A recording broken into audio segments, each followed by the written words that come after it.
राम राम। आज बसंत पंचमी थी, तो बसंत पंचमी को सुबह मैंने क्या किया आप देख सकते हैं वीडियो में। मंदिर गया परिवार के साथ, माँ को पीली चुनरी, पीला प्रसाद, बेसन की बर्फी चढ़ाई, पीले पुष्पों की माला चढ़ाई। उसके बाद परिवार के साथ मिलकर पतंगबाजी की। पतंगबाजी करते करते माँ सरस्वती का ध्यान आया और फिर राहु महाराज की कुछ एक विचारधारा दिमाग में करौंदी, वही आपको बताने जा रहा हूं। लेकिन उससे पहले अगर आप इस चैनल पर नए हैं तो इसे सब्सक्राइब कर लें। मां सरस्वती का यह चित्र देखिए। मां सरस्वती वीणा बजाती हुई हंस पर सवार है। हंस की क्वालिटी क्या है, देखने में बहुत खूबसूरत है। तो मां सरस्वती यानी कि जिसका राहु ग्रह अच्छा होता है वो देखने में खूबसूरत होता है।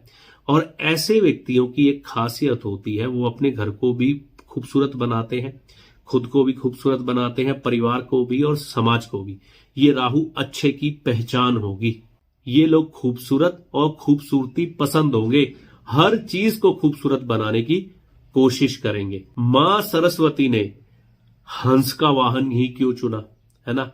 हंस में एक खासियत होती है, हंस को पानी में दूध मिक्स करके दे दिया जाए ना, मिश्रण बना के दे दिया जाए, वो पानी छोड़ देगा, दूध पी लेगा। तो ये हंस की खासियत होती है। तो हमें ये समझना है, जिसका राहु ग्रह अच्छा होता है वो अच्छाई और बुराई का अगर उसे मिश्रण भी मिले ना, जैसे कि एक बहुत बड़ा बाजार सजा हुआ है ये दुनिया के रूप में, यहां पर अच्छाई भी है बुराई भी है।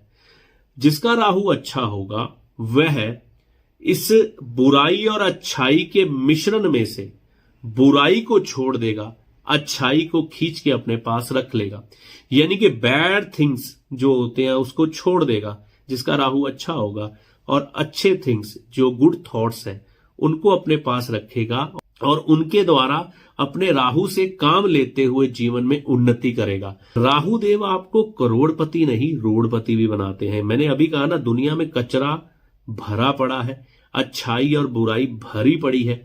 आप किस चीज की तरफ आकर्षित होते हैं, आपका राहु इसी पे डिपेंड है। अगर आपने दुनिया में से कचरा खींच लिया तो आपको यही राहु बर्बाद कर देंगे, क्योंकि ये अपने दिमाग के विचारों के द्वारा ही तो आप करेंगे, और दिमाग के विचार ही तो राहु है। तो हमें यह समझना है, इसीलिए मां सरस्वती के साथ हंस होता है।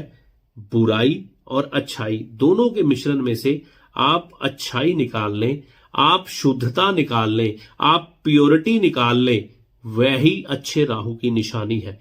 तो उसका ही राहु अच्छा होता है जो ये भिन्नता कर पाता है। राहु की बहुत सटीक और बिल्कुल सही बात बताई है मैंने आपको। आगे चलता हूं।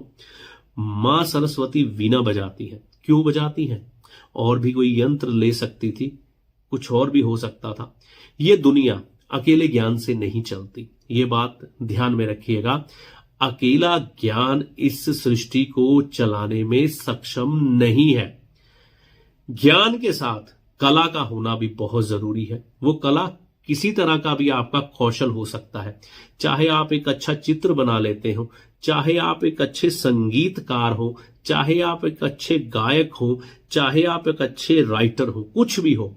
कला का साथ जिस तरह से आपको मिल जाए, क्योंकि ये दिमागी शक्ति और वाणी के द्वारा चलता है या हाथों के द्वारा, तो हाथ ही हमारी किस्मत बनाते हैं, बिगाड़ते हैं। इसीलिए कहते हैं इस चलती हुई सृष्टि में भी हमें मनोरंजन की जरूरत है।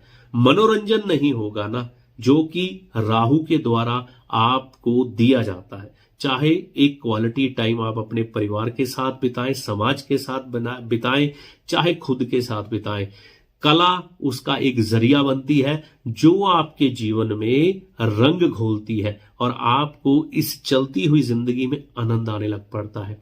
मां सरस्वती के दिन हमें पीले रंग का इस्तेमाल क्यों ज्यादा करना होता है, बात वहीं पर आ रही है कि जैसे आपने स्कूल के विद्यार्थियों को देखा होगा, मां सरस्वती की वंदना, मां सरस्वती का पूजन वैसे भी कई स्कूलों में किया जाता है, क्योंकि मां सरस्वती ज्ञान की देवी है। हमारे विचार जो दिमाग में आते हैं ना, अगर अच्छे आए तो सृष्टि को बदलने की शक्ति रखते हैं, अगर विध्वंसक आए तो दुनिया को तबाह कर सकते हैं। तो यहां पर जो ज्ञान की एक ऊर्जा है और उस ऊर्जा की जो शक्ति है वह पीले रंग की है। यानी कि येलो कलर की। तो येलो कलर की वह शक्ति मां सरस्वती की है।